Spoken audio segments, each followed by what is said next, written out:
నమస్తే, welcome to our channel. నేను సౌజన్య. ఈ మధ్య కాలంలో రియల్ ఎస్టేట్ అనేది చాలా ఫేమస్ అవుతోంది. చాలా మంది ఇంట్రెస్ట్ కూడా చూపిస్తున్నారు. మరి రియల్ ఎస్టేట్లోకి వెళ్ళే ముందు ఏదైనా ట్రైనింగ్ తీసుకోవాలా? ఒకవేళ ట్రైనింగ్ తీసుకుంటే ఆ ఎక్స్పీరియన్స్ అనేది మనకి బిజినెస్లో ఏ విధంగా ఉపయోగపడుతుంది? ఈ అంశానికి సంబంధించి మనతో మాట్లాడడానికి, వారి విశ్లేషణని మనతో పంచుకోవడానికి ఈరోజు మనతో పాటు ఉన్నారు సంకల్పం వాసు గ్రూప్ ఫౌండర్ వాసు గారు ఉన్నారు. వారితో మాట్లాడదాం. నమస్తే అండి. నమస్కారం అండి. సో రియల్ ఎస్టేట్లోకి చాలామంది ఇంట్రెస్ట్ చూపిస్తున్నారు కాబట్టి దీంట్లోకి రావాలి అనుకునే వాళ్ళు ఖచ్చితంగా ట్రైనింగ్ తీసుకోవాలా? తీసుకుంటే ఉపయోగపడుతుందా ఏంటి? అంటే 100% ట్రైనింగ్ తీసుకోవాలని నేను చెప్పనండి. బట్ ఏంటంటే మనకి దేంట్లో అంటే రియల్ ఎస్టేట్ అనేది ఒక మహాసముద్రం అండి. బేసిక్గా రియల్ ఎస్టేట్లో ప్రతి ఒక్కరు ఏమనుకుంటారు అంటే రియల్ ఎస్టేట్లో మోసాలు ఉంటాయేమో, నేను ఫిట్ అవనేమో, నాకు ఆ స్కిల్స్ లేవేమో, లేదంటే అందులో నేను కన్విన్స్ చేయలేనేమో, అది కోట్లతో లక్షలతో వ్యాపారం ఉంటుంది, నేనేమో 50,000 30,000 ఎంప్లాయీగా శాలరీగా చేస్తున్నాను, సో అందులో ఫిట్ అవనేమో ఒక అపోహ, ఒక మిత్తుల్లో ఉంటారనమాట. సో ట్రైనింగ్ తీసుకుంటే ఏం జరుగుతుందంటే మనకి ఏదైనా ఒక సబ్జెక్ట్ దగ్గరికి వెళ్ళేటప్పుడు ఆల్రెడీ అందులో ఉన్న ప్రాబ్లమ్స్ ఫేస్ చేసే వాళ్ళు ఉంటారు. అంటే ఒక డీల్ జరిగేటప్పుడు డీల్ క్లోజింగ్ కానీ, లీడ్ ఎలా జనరేట్ చేయాలి, కస్టమర్తో ఏ విధంగా ర్యాపో బిల్డప్ చేయాలి, సర్వీస్ ఎలా ఇవ్వాలి, కస్టమర్కి ఒక డౌట్స్ ఎలా క్లియర్ చేయాలి, వీటన్నీ ఊరికినే రమ్మంటే రావు. ఇదేంటంటే ఒక ప్రాసెస్, ఒక రెసిపీ అనమాట. ఇప్పుడు మీరు ఒక వంట వండుతున్నారండి, ఒక వంట వండేటప్పుడు రెసిపీ తెలిసి అనుకోండి ఈజీగా మీరు వండేస్తారు, బిర్యానీ చేయాలన్నా. అదే రెసిపీ తెలియదు అనుకోండి, ఫస్ట్ టైం వండేటప్పుడు ఏ విధంగా ఉంటుంది, సో ఉప్పు కారమో ఏదో ఉంటుంది, కానీ అదే 10 times వండిన తర్వాత ఎఫర్ట్లెస్గా చేసుకుంటూ వెళ్ళిపోతారు. At the same time real estate training కూడా అంతే. మీరు ఇది ఒక రియల్ ఎస్టేట్ అనేది ఒక సైంటిఫిక్ ప్రాసెస్ అనమాట. అంటే ఒక రెసిపీ లాగా. సో మీరు ఆ రెసిపీ ముందుగానే తెలుసుకున్నారనుకోండి, సో ఎఫర్ట్లెస్గా చేసుకుంటూ వెళ్ళిపోతారు. రెసిపీ తెలియదు అనుకోండి, ప్రతి ఒక్కరిని అంటే మీ కస్టమర్కి డౌట్స్ క్లియర్ చేయడం కాక మీకే బోల్డ్ డౌట్స్ వచ్చేస్తుంటాయి. దీనివల్ల ఏం జరుగుతుంది, కాన్ఫిడెన్స్ తగ్గిపోద్ది, మీకు క్లారిటీ లెవెల్స్ ఉండవు. సో ఆటోమేటిక్గా దాని మీద పని చేయాలని ఇంట్రెస్ట్ పోతుంది.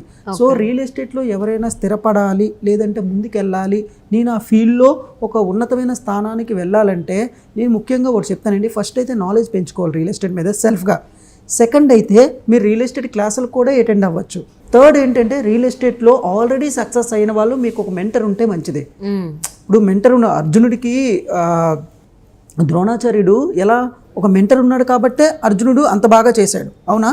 సో మీకు రియల్ ఎస్టేట్లో ట్రైనింగ్గా ఉంటే ఇప్పుడు రోడ్డు మీద ఒక కార్ వెళ్తుంది అనుకోండి, గతుకుల రోడ్లో ట్రైనింగ్ లేకపోతే గతుకుల రోడ్లో వెళ్ళినట్టు ఉంటుంది, మీ జర్నీ అంత హ్యాపీగా అనిపించదు. అదే ట్రైనింగ్ ఉందనుకోండి, హైవే మీద ఎలా ఉంటుంది, వెరీ కంఫర్ట్గా వెళ్ళినట్టు ఉంటుంది అనమాట. ఎందుకంటే రియల్ ఎస్టేట్లో వచ్చే ప్రతి సమస్యకి, ప్రతి ప్రాబ్లమ్కి మీ దగ్గర సొల్యూషన్ ఆల్రెడీ రెడీమేడ్గా ఉంటుంది. బికాస్ రియల్ ఎస్టేట్ ట్రైనింగ్ వల్ల. సో కొంతమంది రియల్ ఎస్టేట్లో ట్రైనింగ్ లేకుండా కూడా సక్సెస్ అవుతారు. ట్రైనింగ్ తీసుకునే వాళ్ళు అయితే 2 yearsలో సక్సెస్ అవ్వాల్సింది 3 monthsలో 6 monthsలో సక్సెస్ అవుతారు. ట్రైనింగ్ లేకుండా ఉంటే 2 years 3 years 4 years అయినా మీకు రిజల్ట్ రాదు. సో అదనమాట రియల్ ఎస్టేట్లో ట్రైనింగ్ ఉండడానికి, ట్రైనింగ్ లేకపోవడానికి. It's all about science. ఇది ఒక మహాసముద్రం. మీరు ఎంత వెళ్ళినా ఇంకా నేర్చుకుంటూనే ఉంటుంది. డిఫరెంట్ కస్టమర్స్ వస్తుంటారు, డిఫరెంట్ వెంచర్లు వస్తుంటే, డిఫరెంట్ ప్రాబ్లమ్స్ వస్తుంటే, వాటిని అన్ని సాల్వ్ చేయాలంటే ఒక ప్రాక్టికల్ ఎక్స్పీరియన్స్ మీ దగ్గర ఉండాలిగా. ఎందుకంటే ఈ రోజుల్లో అనుభవాన్ని మించిన జ్ఞానం లేదండి. మరి అనుభవం ఎక్కడి నుంచి వస్తుంది? ట్రైనింగ్ ద్వారానే వస్తుంది. రెడీమేడ్గా అనుభవం రాదు కదా. అందుకే మీకు ఒక మెంటర్ ఉండాలి ఖచ్చితంగా. రియల్ ఎస్టేట్లో ఎవరైనా డబ్బు సంపాదించుకోవాలి, ఉన్నత స్థానానికి వెళ్ళాలి, రియల్ ఎస్టేట్ అనే కాదండి, ఏ ఫీల్డ్కి వెళ్ళాలన్నా నేను ఓపెన్గా చెప్పేది ఏంటంటే త్రూ ట్రైనింగ్ తీసుకోండి. బట్ ఈ ట్రైనింగ్ తీసుకోవాలంటే మనలో ఉన్న ఒక దాన్ని చంపాలి, దాని ఇగో.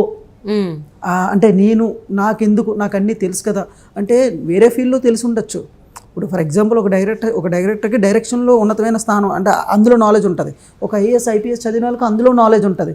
బట్ రియల్ ఎస్టేట్ అనేది వెరీ డిఫరెంట్ అండి. అన్ని బిజినెస్ల్లో సంపాదించే వాళ్ళు ఎందులో పెడతారండి? రియల్ ఎస్టేట్లోనే పెడతారు.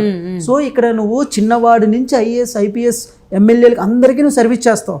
సో ప్రతి ఒక్కరు నీ కస్టమరే. ఇప్పుడు సెలబ్రిటీ ఉన్నారండి, IAS IPSలు ఉన్నారు, లాయర్స్ ఉన్నారు, అందరూ డబ్బు సంపాదించి రియల్ ఎస్టేట్లోనే ఇన్వెస్ట్ చేస్తారు. సో నీతో మాట్లాడే వాళ్ళు ఎవరెవరు వస్తుంటారండి? ప్రొఫెషనల్సే కదా. మరి ఆ స్టాండర్డ్ వాళ్ళు వేవ్ లెంత్లో నువ్వు మాట్లాడాలంటే నీకు ఆల్రెడీ లోన్ మెటీరియల్ ఉండాలి కదా, నాలెడ్జ్ ఇన్ఫర్మేషన్ ఉండాలి కదా. ఏమీ లేకుండా అటువంటి వ్యక్తులతో నువ్వు మాట్లాడేవనుకోండి, ఏమనుకుంటారు సింపుల్గా, you are the unprofessional, you are not fit my wavelength అని అనుకొని నీతో పాటు వర్క్ చేయరు వాళ్ళు, నీకు కోరుకోరు. సో ఎవరైనా ఎవరిని కోరుకుంటారు? ఇప్పుడు మీరు ఎక్కడైనా ఒక బ్యూటీ షాలూన్కి వెళ్ళండి, లేదంటే ఒక షోరూమ్కి వెళ్ళండి, ఎక్కడ మీకు బాగా సర్వీస్ ఇచ్చేవాళ్ళు, బాగా నాలెడ్జ్ ఉన్న వాళ్ళతో కదా మీరు వర్క్ చేస్తారు. అవును, అట్ ది సేమ్ టైం చేయించుకుంటారు కదా. మీరు ఏది సర్వీస్ పొందాలన్నా as you are the customer అయినా. అలాగే రియల్ ఎస్టేట్లో కూడా మీతో వర్క్ చేయాలంటే చాలా పెద్ద పెద్ద వాళ్ళు పరిచయాలు అవుతారు మీకు. మరి వాళ్ళతో మాట్లాడాలంటే వాళ్ళకు ఏ థాట్ ప్రాసెస్లో ఉన్నారో, వాళ్ళకి సరిపడే నాలెడ్జ్ మీకుందా అనేది వాళ్ళు నిమిషాల్లో పెట్టేస్తారు, విత్ ఇన్ ఫ్రాక్షన్ ఆఫ్ సెకండ్లో పెట్టేస్తారు.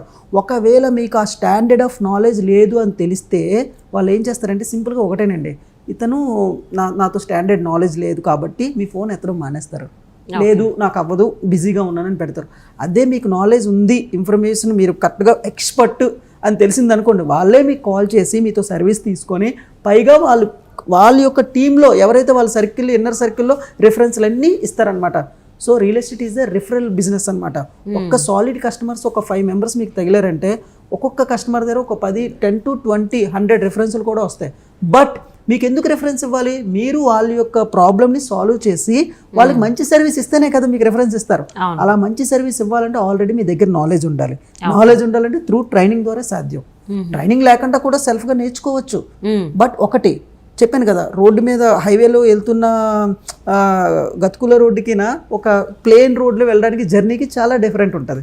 సో రియల్ ఎస్టేట్ ట్రైనింగ్ అనేది ఒక హైవే ట్రైనింగ్ లాంటిది అనమాట. ఎందుకంటే ఏ క్వశ్చన్కి ఏ ఆన్సర్ చెప్పాలి, ఎక్కడ ఏది చెప్పాలి, 360 degreesలో ఎలాంటి ఆన్సర్ చెప్పాలి, డాక్యుమెంటేషన్ ఏంటి, రిజిస్ట్రేషన్ ప్రాసెస్ ఏంటి, ఒకవేళ రీసేల్కి రావాలంటే ఏం చెయ్యాలి, ఒకవేళ నీ దగ్గర కస్టమర్లే లేరు దాన్ని లీడ్ జనరేషన్ ఏ విధంగా చేసుకోవాలి, వీటన్ని ప్రాసెస్ మీద ట్రైనింగ్ ఉంటుంది. ఓకే. సో ఈ ట్రైనింగ్ తీసుకుంటే మీరు ఒక ఎక్స్పర్ట్ అవ్వచ్చు. అంటే ఇంకొకటి అండి, ట్రైనింగ్ తీసుకుంటే మీకు ఒక తెలియని కాన్ఫిడెన్స్ వస్తుంది. ఒక ఐఏఎస్ మీకు కాల్ చేసి మీకు ఒక ల్యాండ్ అడిగినా, లేదా టాప్ మోస్ట్ బిజినెస్ మ్యాన్ 100 కోట్లు ఉన్నాడు మీకు వచ్చి మీకు కాల్ చేసినా హ్యాపీగా మీరు ఫోన్ ఆన్సర్ చేసి చెప్తారు. అదే మీకు ఇన్ఫర్మేషన్ లేదనుకోండి, డౌట్గా ఓకే సార్ అనుకొని మీరు డౌట్గా చెప్తారు. సో మీ ఫీల్డ్లో మీరు మకుటం లేని మహారాజుగా చక్రవర్తిలా ఉండాలి. అది మేల్ అవ్వచ్చు, ఫీమేల్ అవ్వచ్చు. ఉండాలంటే మీ దగ్గర ప్రాపర్ ఇన్ఫర్మేషన్, అథెంటిక్ నాలెడ్జ్ ఉండాలి. ఆ అథెంటిక్ నాలెడ్జ్ త్రూ ట్రైనింగ్ ద్వారా సాధ్యం. సో ఖచ్చితంగా రియల్ ఎస్టేట్లోకి రావాలి అని అంటే ట్రైనింగ్ ఉండాలి. 100% ట్రైనింగ్ తీసుకుంటే చూడండి, ఇప్పుడు మీరు చాలా కంపెనీలు చూస్తూ ఉంటారు. ఎందుకు వాళ్ళు ఎంప్లాయీస్కి కూడా మంచి మంచి మోటివేటర్స్ని, మెంటర్ని తీసుకొచ్చి ట్రైనింగ్ ఇప్పిస్తుంటారు. వాళ్ళే చేసుకోవచ్చుగా. ఎందుకంటే ఒక ఇన్ఫర్మేషన్ కావాలి. ఈరోజు ఏ ఫీల్డ్లో అయినా సరే మీరు ఎక్స్పర్ట్ అవ్వాలంటే ప్రాపర్ ట్రైనింగ్ అనేది కావాలి. ట్రైనింగ్ ఉంటే స్పీడ్గా వెళ్ళిపోవచ్చు అనమాట. అంటే ఒకవేళ ట్రైనింగ్ లేకుండా రియల్ ఎస్టేట్లోకి వచ్చేసారు అనుకోండి, వాళ్ళకి అన్ని ఒకటండి అప్పుడు మీరు ఎవరిని పడితే వాళ్ళు నమ్మడం మొదలు పెడతారు. ఒకవేళ మీ ఇన్వెస్ట్మెంట్ కూడా లాస్ అవ్వచ్చు. సెకండ్ ఏంటంటే మిమ్మల్ని నమ్మి 1 కోటి రూపాయలు 2 కోట్ల ల్యాండ్ కొంటారు. ఆ డాక్యుమెంటేషన్ సరిగ్గా లేక ఏ డెవలప్మెంట్ ఏటవుతుందో సమయంగా చెప్పక మీరు మోసపోవడమే కాకుండా మిమ్మల్ని నమ్ముకునే వ్యక్తుల్ని మోసం చేసినట్టు అది. ఎందుకంటే మిమ్మల్ని ఇప్పుడు ఒక రియల్ ఎస్టేట్లో ఒక ల్యాండ్ 1 కోటి రూపాయలు పెట్టి 50 lakhs పెట్టి 2 crores పెట్టి కొంటున్నారంటే దాని అర్థం ఏంటండి? వాళ్ళు జీవితాంతం సంపాదించే డబ్బు మిమ్మల్ని నమ్మి పెడుతున్నారు కదా. అలా అదే ప్లేస్లో మీరుంటే మీరే ఎక్కడో పెడుతున్నారు. ఒక ప్రాపర్ నాలెడ్జ్ లేని వ్యక్తి దగ్గర మీరు డబ్బులు పెట్టారనుకోండి, అది డెవలప్మెంట్ అవ్వలేదు అనుకోండి, అప్పుడు ప్రాపర్ ట్రైనింగ్ లేని వ్యక్తి దగ్గర మీరు వెళ్ళినట్టే కదా, మోసపోయినట్టే కదా. సో అదే మీకు జరిగితే ఎలాగుంటుందో, మీరే ప్రాపర్ ట్రైనింగ్ ఇస్తే మీరు వాళ్ళకి హెల్ప్ చేసినట్టు అవుతారు. లేదు అంటే వాళ్ళు ప్రాబ్లమ్స్ క్రియేట్ చేసినట్టు అవుతారు. సో ప్రజల ప్రాబ్లమ్ సాల్వ్ చేయాలన్నా, మీ ప్రాబ్లమ్ సాల్వ్ చేసుకోవాలన్నా సో త్రూ ట్రైనింగ్ ఉంటే బెస్ట్ అనమాట. సో రియల్ ఎస్టేట్లోకి రావాలని అంటే ఖచ్చితంగా ట్రైనింగ్ ఉండి వస్తేనే అంత అంటే వచ్చినటువంటి ప్రాబ్లమ్స్ని ఫేస్ చేయగలుగుతామని చెప్పేసి అని క్లారిటీగా మోర్ హెల్ప్ చేయొచ్చు పబ్లిక్కి. మన యొక్క మోటివ్ ఇంటెన్షన్ ఏంటి?